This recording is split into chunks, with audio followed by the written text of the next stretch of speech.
దేవుడు కోరుకున్నాడు, నాకు పిల్లలు కావాలి. ఎందుకు? తమ విరోధులతో గుమ్మములలో వాదించాలి వాళ్ళు. ఎవరా విరోధులు? దేవునిని ఎరుగని వారు.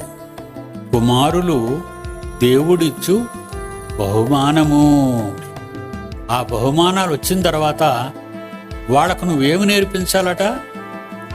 దేవుణ్ణి కాదన్న విరోధులకు అడ్డుగా నిలబడాలి, సవాలుగా నిలబడాలి, నువ్వా నేనా అని నిలబడాలి.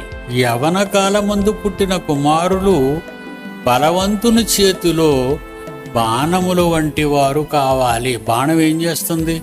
శత్రువు గుండెలను చీలుస్తుంది. మరి ఆ శత్రువుల గుండెలలోనికి నీకిచ్చిన బహుమానాన్ని నువ్వు ప్రయోగించగలుగుతున్నావా?